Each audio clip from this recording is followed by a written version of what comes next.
Pakar hukum tata negara Refly Harun mengaku akan diperiksa oleh penyidik Bareskrim Polri pada Selasa tanggal 3 November tahun 2020, hari ini. Pemanggilan Refly Harun sendiri dikaitkan dengan tersangka Sugi Nur Raharja alias Gus Nur yang sudah dipenjara dalam kasus penghinaan terhadap Nahdlatul Ulama, NU. Menurut Refly, surat pemanggilan dari polisi kepada dirinya sudah dilayangkan pada Rabu tanggal 28 Oktober tahun 2020 lalu. Hal itu dia sampaikan saat menjadi narasumber di saluran YouTube Akbar Faisal Uncencoret di Sitat Selasa tanggal 3 November tahun 2020.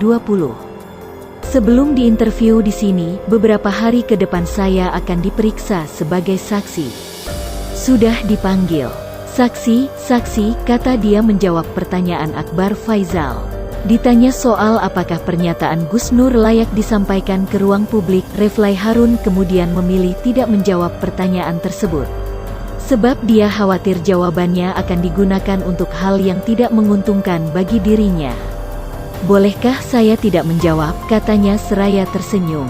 Kenapa saya enggak mau menjawab itu? Apapun jawaban saya akan dipakai untuk begini, konsep penegakan hukum kita itu harus adil, keadilan. Jangan ada trial by the medsos, trial by the media. Nah susahnya adalah seringkali omongan kita ini dipenggal-penggal, kata dia lagi menjelaskan sikapnya. Sehingga diharap tidak ada backfire ke pihak yang dimaksud.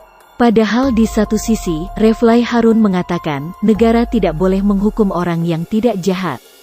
Sebab yang namanya hukuman penjara, proses hukuman pidana, seharusnya ultimum remedium. Penjara, itu yang terakhir kali kalau enggak ada upaya lain. Kalau terhadap sesuatu yang bukan kejahatan, itu konsep saya, kata Refly Harun. Refly Harun tanggapi doa Ngabalin agar cepat masuk penjara Akbar Faisal kemudian menyinggung doa staf KSP Ali Mohtar Ngabalin yang berharap agar Refly Harun segera masuk bui. Hal itu diketahui disampaikan Ngabalin di akun media sosial Instagramnya. Meski menyesalkan pernyataan tersebut, Akbar kemudian menanyakan bagaimana perasaan seorang Refly Harun. Bukan cuma ditangkap, tapi juga dipenjarakan, kata Refly. Saya tidak terlalu terganggu dengan pernyataan-pernyataan orang di media sosial. Di YouTube saya itu yang namanya komen di bawahnya seenak udelnya. Maka saya tidak pusing dengan mereka yang ngatain begitu, karena ada kan selalu pro dan kontra. Refly mengaku kerap membaca komentar yang acap mendukung dan menyerangnya. Mulai dari kata-kata manis, sampai kata-kata kotor sekalipun.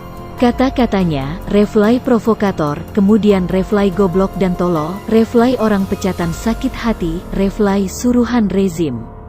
Bahkan ada yang bilang, maaf, kata anjing, dan sebagainya. Nah saya katakan, itu jauh lebih tidak layak dan direct attack langsung ke orangnya. Saya hanya ingin mengatakan bahwa, kalau Anda bermain di wilayah publik begini, maka Anda harus siap mental. Harus siap menerima kritik, tegasnya. Refly kemudian mengatakan mungkin istri atau saudaranya sempat ciut hatinya mendengar umpatan dari berbagai pihak. Tetapi dia menegaskan, sepanjang itu hanya sebatas kritik tidak masalah. Sebab dia menyadari jika itu hanya kerjaan mesin atau buzzer politik yang tak suka dengannya.